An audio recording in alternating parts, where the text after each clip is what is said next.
Hey guys, what's up? This is Brett. Welcome to this week's episode of Friday on the Turntable. Today my featured album is Morrissey's debut album, Viva Hate, from 1988. And as usual, I'm going to show 5 other records that came out that year in 1988, which shockingly is now 26 years ago. A collection of singles and B-sides. What an album. I got this on cassette shortly after it came out. This is Joy Division's Substance, has Love Will Tear Us Apart on it, Atmosphere, Dead Soul, She's Lost Control, Transmission, all just absolutely fantastic songs, and a couple early tracks like Warsaw and Leaders of Men. Yeah, Joy Division's Substance. This next one is, when most people think of ambient music, usually the name that comes to mind is Brian Eno, but if you are unfamiliar, Steve Roach is also one of the most, I think, important people in ambient music. And yeah, this is his album, Dreamtime Return, from 1988 on Fortuna Records, 1988. And I was actually label mates with Steve Roach before on the Project label, and actually had the opportunity to record with him. I actually recorded my vocals for an album I sang with a band called Black Tape for a Blue Girl, and recorded at his studio down in Tucson. And I think one time Audra, my band, was on tour 2002. We played down in Tucson, and we had some issue with the sound guy, or he didn't show up, or I forgot, whatever. But Steve came out to the show, and he ended up running our sound that night. So this is Dreamtime Return. A hugely important album from 1988. I featured this band lots of times. I even did a Friday on the Turntable for this album. This is The Church, Starfish. Excellent. A huge song on there, Under the Milky Way. If you guys don't know this, if you're not familiar with The Church, be sure to look them up. Great Australian band. Living Colour. I think this was their debut. Yeah, Cult of Personality was a monster song on MTV. Vivid. And lastly, the Icelandic group Sugar Cubes. Life's Too Good, their debut album from 1988. Of course, with the track Birthday, which was just great. If you're unfamiliar with the Sugar Cubes, Bjork was the singer of the Sugar Cubes. So anyways, all right, so we're talking about Morrissey, debut album Viva Hate, which actually came out just about 6 months after the Smiths released Strange Ways, Here We Come, their final album. This is the US version on Sire Records. I'll show you the inner sleeve here, which had the lyrics on it. The UK version was actually on HMV, His Master's Voice, and this album was actually originally to be called Education in Reverse, and some of the early copies that were released down in Australia, New Zealand, actually, instead of Viva Hate, it says Education in Reverse. The CD version in the US actually, because when I first bought it, I got it on CD. And it has a bonus track on there, which is Hairdresser on Fire, which was left off of the vinyl version. And this album has just recently been reissued back in 2012. And if you're familiar with Morrissey and what he's been doing, is the reissues have been rolling out. He's been altering the artwork and the track listing on mostly on everything that's come out. And on Viva Hate, he actually removed the track The Ordinary Boys and replaced it with the song Treat Me Like a Human Being, which was just a demo or a studio outtake. And it's interesting because Viva Hate, although it came out so quickly after the Smiths, it doesn't sound like a Smiths album at all. But that track, Treat Me Like a Human Being, almost seems like a Smiths B-side. Morrissey's voice, I think, is very reminiscent of the tone and the timbre of some of his work, of his work in vocal sound in the Smiths. All right, so this album was actually produced by Stephen Street, and Stephen Street worked as an engineer. I think he engineered Meet His Murder and The Queen Is Dead, which are the second and third Smiths album, and then he actually produced the final one. So after the Smiths broke up, he had sent Morrissey a cassette tape that had some demos that he was working on in hopes that maybe Morrissey would write to them and they would be used as B-sides for some of the final Smith singles. But Morrissey ended up writing lyrics and melodies to some of the songs, and then started a working relation with Stephen Street, and then later they went in the studio and recorded this album.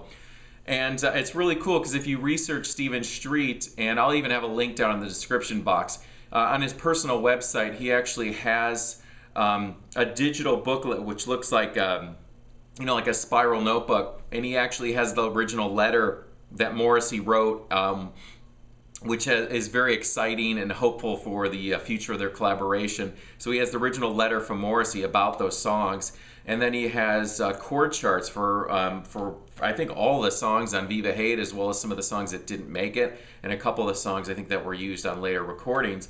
But it's really interesting to see that and just see a song like Every Day is Like Sunday, and it's all charted out for chords and with little notes. And so definitely check that out, because I know there's always some controversy as to song credits and who wrote what and stuff. So it's cool to see that reproduction of that book on his site. So I will definitely have a link for that.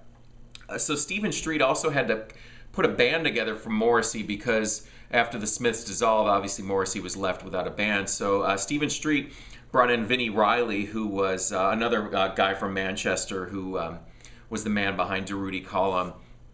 And he played guitar on this one, lead guitar, and Stephen Street played bass himself, and as well as some of the guitars. And they brought in a studio musician named Andrew Parisi, who also went on to play on Morrissey's second album, Kill Uncle.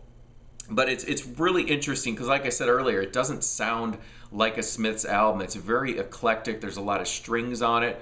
And when you hear just how the songs are textured and layered together, and if you are familiar with Vinnie Riley's guitar parts, when you listen really closely, you just hear these really unique sounds and this heavily delayed guitar part, maybe on a song like Late Night Maudlin Street, which closes side one, and you just hear just such interesting textural guitar parts that maybe without the context of the song, they maybe sound kind of random, but when they're put together with everything else going on, it fits together so interestingly unique, and it works really well.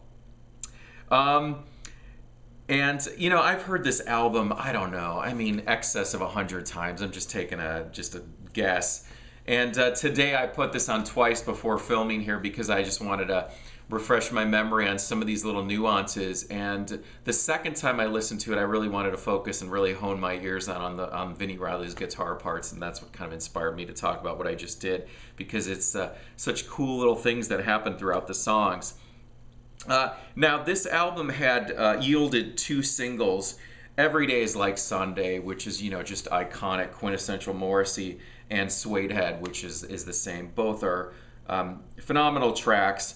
And if I had to pick 3 favorite songs from this album, my absolute number 1 pick, as well as my absolute favorite Morrissey song, period, not including the Smiths, but favorite solo song, would be Late Night Maudlin Street, which is a 7+ minute, I think just an epic song. His lyrics on that one take him through childhood, and it's just I just think it's such an amazing work in the way the song is constructed, with the kind of the interesting drum pattern that happens and the way it builds, and just Morrissey's witty lyrics and self-deprecating lyrics I think are just outstanding. Yeah, Late Night Maudlin Street, number 1, and then the 2 singles. The whole album from beginning to end I think is great, from Alsatian Cousin and almost its kind of funky sound all the way to Margaret on the Guillotine, which kind of ends just really abruptly with this loud sound, and then that's the song. Or that's the end of the album. So yeah, really, I don't know if this is my favorite Morrissey album though, as a side note. I'm planning on doing a ranking series here in the future, hopefully within the next several months, to kind of really go through in great detail and pinpoint what my actual ranking would be. Morrissey has signed a recording contract apparently with Capitol, and for a 2-album deal. So apparently he's supposed to go in the studio as of tomorrow, February 1st. So it'll be really exciting to hear what comes from him, because I think his last album came out in either 2008 or 2009, Years of Refusal. And very excited to see what comes from him in the near future. As well as this month, or February, there's a reissue coming out of his 1992 album, Your Arsenal, which should be super exciting. There's going to be a vinyl release as well as a CD that's going to have bonus tracks and a whole DVD of a live show from that as well. All right. I'm also going to have some links down below. I made a playlist on Spotify, my 15 ranked Morrissey songs. I actually did a list back in 2010.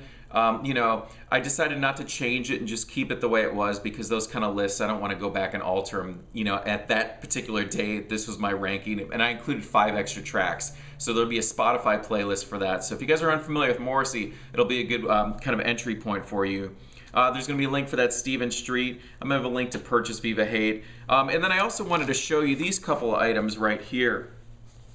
This book, which I was sent to by the publisher back when it was released a couple of years ago, I think this is such a definitive book of just Morrissey, Smith's factual information. This is Morrisseypedia, like an encyclopedia of the world according to Moz, by Simon Goddard, and he also wrote another book about Morrissey, The Songs That Saved Your Life, I think it was called. And it goes through in alphabetical order, songs, all the songs. It goes through all the kind of key players within Morrissey's life, all inspirations behind the songs, lots of lyric, a lot of concert stuff, information, but highly good. I'll post a link. I did a review back then, so this is definitely something worth picking up. And then, as you guys are probably familiar, some of you probably already have this, but Morrissey's autobiography, which came out. My friend John, here in the vinyl community, Staff's Owl, was kind enough to send me this back in, I think it was in October maybe, and this is fantastic. And if you guys really want to see me talk more in detail about this, leave me some comments and I can definitely film a short review of this book, but highly recommended. This is the UK one, the Penguin Classics. It's my understanding that the American version edited some information out, but this was just a lovely read, and it made me like Morrissey even more. Just highly recommended on that one as well. So I'm gonna have links down in the description box, guys. So thanks for watching, thanks for subscribing. I will talk to you soon.